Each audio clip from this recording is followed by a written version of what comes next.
최근에 연금저축계좌에서 ETF를 매수하시려고 보험사에서 증권사로 연금저축계좌를 갈아타시는 분들이 많으신데요.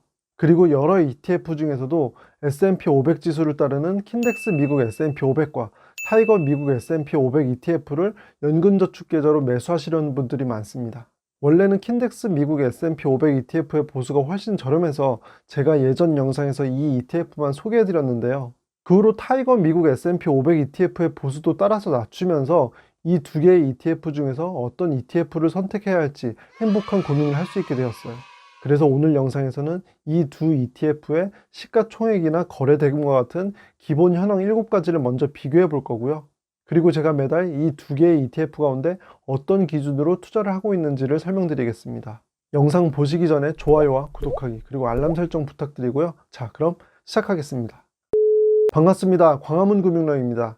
제가 예전에 20대로 돌아가서 주식 딱 한 개만 산다면 저는 이것만 사겠습니다 라고 하면서 올렸던 영상에서 S&P 500 지수를 따르는 ETF를 소개해 드린 적이 있었는데요.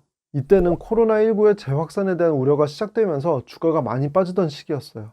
그래서 주변의 지인들이 제가 그래도 오랫동안 꾸준히 주식 투자를 해왔고 수익을 잘 내온 것을 알고 있었기 때문에 지금 주식을 매도를 하고 떨어지면 다시 매수해야 하는지 이런 질문을 많이 하던 때였어요. 아마 이제 제 구독자분들께서는 잘 알고 계실 텐데요.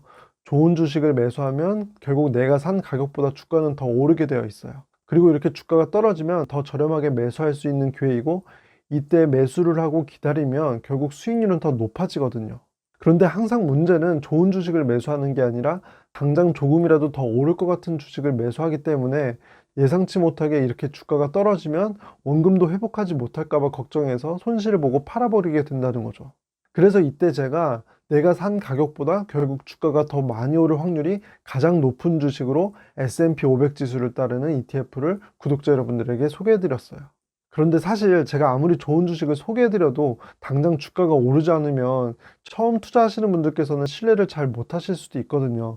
그래서 주가가 떨어지기라도 하면 어떡하지? 이런 걱정을 많이 하기도 했는데요. 그래도 제가 소개해드린 이후로 주가가 많이 올라서 굉장히 다행이라고 생각하고 있습니다. 그리고 당시에는 킨덱스 미국 S&P 500의 보수가 훨씬 저렴했기 때문에 타이거 미국 S&P 500 ETF를 매수할 만한 이유가 없었는데요. 지금은 보수가 같아져서 둘 중에 어떤 ETF를 선택해야 할지 고민하시는 분들이 많을 것 같아서 오늘 이렇게 비교를 하게 되었어요. 우선 기본 현황부터 보실 텐데요. 설명 편의를 위해서 킨덱스 미국 S&P 500은 킨덱스, 타이거 미국 S&P 500은 타이거라고 부르겠습니다. 두 ETF 모두 작년 8월 7일 같은 날에 상장을 했고요. 킨덱스 ETF의 운용사는 한국투자신탁운용이고 타이거 ETF는 미래에셋 자산운용으로 둘 다 우리나라를 대표하는 자산운용사로 볼 수 있어요. 그리고 시가총액이 클수록 안정적인 운용에 좀 더 유리할 수 있고 거래 금액이 클수록 내가 원하는 가격에 팔 수 있는 확률이 높아지기 때문에 이 두 가지도 중요한 평가 기준이라고 볼 수 있는데요. 이 두 개의 부문 모두에서 타이거 ETF가 좀 더 크다는 장점이 있었어요. 그리고 보수도 킨덱스 ETF가 0.07%로 낮춘 후에 타이거 ETF도 0.07%로 따라서 낮추면서 같아졌고요. 그런데 ETF에서는 보수도 중요하지만 기타 비용이라는 것도 중요한데요. 기타 비용이 각각 0.18%와 0.14%로 타이거가 좀 더 비용이 낮았습니다. 그래서 전체 비용은 0.04% 타이거가 더 저렴해졌고요. 그런데 사실 이 정도 차이는 아주 유의미하다기보다는 분배금을 얼마나 지급하고 그리고 운용을 얼마나 잘하는지에 따라서 성과는 달라질 수 있는 수준이라고 생각되고요. ETF는 기본적으로 상장, 지수, 펀드의 약자로 지수를 따르는 펀드이기 때문에 지수를 얼마나 잘 따르는지가 중요한 평가 요소예요. 추적 오차율이 작을수록 지수를 더 잘 따르고 있다는 것을 의미하고요. ETF 운용을 더 잘하고 있다고 볼 수 있죠. 이런 추적 오차율은 킨덱스는 0.21%, 타이거는 0.36%로 킨덱스가 좀 더 우수하다고 볼 수 있습니다. 마지막으로 분배금을 보면요. 두 ETF 모두 1월, 4월, 7월, 10월 분기말을 기준으로 분배금을 지급하는 걸로 되어 있어요. 그렇다면 두 ETF가 작년 8월 말에 상장했으니까 작년 10월 말과 올해 1월 말 기준으로 분배금을 지급했어야 하거든요. 그래서 타이거는 여기에 맞춰서 분배금을 2번 지급했고요. 킨덱스는 이번에는 한 번에 몰아서 줬어요. 그래서 타이거에서 2번 준 분배금이 결국 킨덱스에서 한 번 준 것 같다는 기준으로 제가 비교를 해봤는데요. 킨덱스는 70원, 타이거는 30원을 지급해서 분배금에서는 킨덱스가 좀 더 장점이 있었습니다. 그래서 정리하면 시가총액, 거래대금, 총 비용 면에서는 타이거가 좀 더 장점이 있었고요. 그리고 S&P 500 지수를 얼마나 잘 따르는지를 나타내는 추적 오차율, 그리고 분배금 측면에서는 킨덱스가 좀 더 장점이 있었습니다. 그리고 제가 여기서 여러분들께서 궁금해하실 것 같은 내용을 한 가지 더 실험을 해봤는데요. 바로 상장일인 8월 4일부터 얼마 전인 2월 10일까지 매일 한 주씩 매수를 한다고 했을 때 수익률을 한번 비교를 해봤습니다. 제가 정리한 표를 보시면 이 기간 동안에 총 126번의 거래가 있었고요.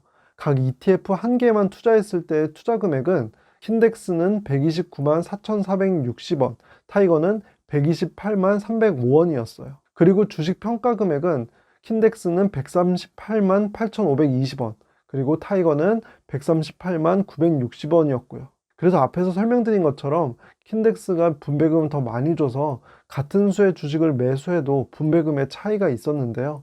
킨덱스는 8,260원, 타이거는 3,540원이었어요. 이렇게 해서 최종 수익률은 킨덱스는 7.9%, 타이거는 8.14%로 결과만 놓고 보면 0.24% 정도 타이거가 수익률이 더 좋았어요. 그런데 저는 앞에서 말씀드린 타이거 ETF의 추적 오차율이 좀 더 크다는 것이 걸렸어요. 둘 다 아직 운용기간이 1년도 안 될 정도로 운용기간이 짧고 운용하면서 추적 오차율이 줄어들면 이 정도 수익률은 바뀔 수 있기 때문이죠. 그래서 제가 선택한 매수 방법은 매수할 때 조금이라도 주가가 더 많이 떨어졌거나 아니면 주가가 덜 오른 주식을 매수하는 건데요. 똑같은 지수를 따르는 ETF라고 해도 매일 수익률은 조금씩 다르고 내가 매수하려는 시점에도 수익률이 다르거든요. 그런데 같은 지수를 따른다는 건 결국 같은 방향으로 가고 있다는 거고 운용사에서 최대한 지수를 잘 따르도록 운영할 것이라는 믿음을 갖고 내가 사는 시점에 조금이라도 저렴하게 ETF를 매수하자는 생각인 거죠. 그래서 비슷한 실험으로 종가 기준으로 전날보다 덜 오르거나 더 많이 떨어진 주식을 매수하는 것을 실험해 봤어요. 물론 이게 실시간으로 매수하는 것과 좀 다른 방법이긴 하지만 결과는 비슷할 거라고 생각했습니다. 이렇게 하면 킨덱스는 56번, 타이거는 70번의 매수를 하고요. 수익률은 분배금 포함해서 8.05%였어요. 킨덱스만 투자했을 때랑 그리고 타이거만 투자했을 때 딱 중간 정도의 수익률인 거죠. 그러면 정확하게 반반 투자하는 것도 좋지 않을까 생각해 봤는데요. 반반 투자하면 분배금 포함해서 수익률이 8.02%였어요. 미세한 작은 차이긴 했지만 둘 중에 덜 오르거나 더 많이 떨어진 주식을 매수하는 게 수익률이 좀 더 좋았던 거죠. 그리고 ETF는 지수를 잘 따르도록 운용되긴 하지만 일시적으로 매수나 매도가 몰려버리면 수익률이 확 높아지거나 확 떨어질 수가 있거든요. 그래서 둘 중에 덜 오른 주식을 매수하면 매수세가 몰릴 때 비싸게 사는 건 피하고 그리고 매도세가 몰릴 때 저렴하게 매수할 수 있겠죠. 그래서 저는 두 개의 종목을 관심 종목에 넣어두고 둘 중에 덜 오르거나 더 떨어진 주식을 매수하는 방법을 선택하고 있습니다. 참고로 제가 예전에 ETF의 개념을 설명해 드리는 영상에서 NAV라고 순자산 가치의 개념을 설명해 드린 적이 있는데요. 이건 쉽게 말하면 ETF의 이론상의 가격이에요. 그리고 NAV 앞에 I가 붙으면 이론상의 실시간 가격이고요. 그래서 가장 정확한 방법은 이 INAV보다 더 많이 저렴하게 매수할 수 있는 ETF를 선택해서 매수하는 건데요. 그런데 이걸 계속 계산하고 또 이 INAV 자체가 실시간으로 바뀌기 때문에 이거에 맞춰서 정확하게 매수를 한다는 게 좀 어렵더라고요. 그래서 저는 두 개의 ETF를 관심 종목에 추가를 해두고 둘 중에 더 수익률이 안 좋거나 덜 오른 주식을 매수하는 방법을 선택하고 있습니다. 그리고 한 가지 더, 최근에 이 두 개의 ETF의 주가가 많이 올라서 지금도 매수를 해도 되냐고 질문을 주시기도 하는데요. 참고로 저는 지난 2월 10일에도 매수를 했습니다. 그리고 언제나 제가 강조해서 말씀드리듯이 앞으로 주가가 더 오르거나 떨어지는 것에 관계없이 저는 여유 자금이 생기면 계속해서 매수를 할 예정입니다. 오늘 설명해드린 내용을 정리해 보겠습니다.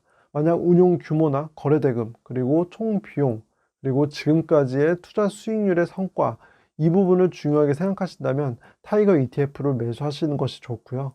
그리고 ETF의 취지에 맞게 S&P 500 지수를 더 잘 따르고 그리고 분배금을 더 많이 주는 ETF를 선택하고 싶으시면 킨덱스 ETF가 더 적합해 보입니다. 그런데 저는 앞으로 이 두 개의 ETF가 어떻게 운용될지 모른다는 변수를 갖고 있기 때문에 둘 중에 상대적으로 더 저렴하게 매수할 수 있는 ETF를 선택하고 있고요. 그런데 가끔 인터넷에 댓글을 보면 타이거 ETF만 매수하신 분들은 타이거만 좋다고 하시고요. 킨덱스 ETF만 매수하신 분들은 킨덱스만 좋다고 하시는 경향이 있는데요. 사실 이게 정말 의미가 없어요. 왜냐면 킨덱스 ETF가 보수를 줄이지 않았다면 타이거 ETF도 보수를 줄이지 않았겠죠. 이렇게 한 개의 ETF만 잘 나가는 것보다는 여러 ETF가 서로 선의의 경쟁을 하면 오히려 저희 같은 개미 투자자들한테는 훨씬 좋은 거죠. 그래서 저는 어차피 엄청나게 큰 차이가 있는 게 아니라면 둘 다 골고루 매수하고 싶은 생각도 있고요. 앞으로 더 좋은 ETF가 많이 나와서 제가 구독자 여러분들에게 설명을 드릴 수 있었으면 하는 바람입니다. 제 영상이 구독자 여러분들에게 행운을 가져다 드릴 수 있으면 좋겠습니다. 오늘 영상이 도움이 되셨다면 좋아요와 구독하기 그리고 알람 설정 부탁드리고요. 영상 끝까지 시청해 주셔서 감사합니다.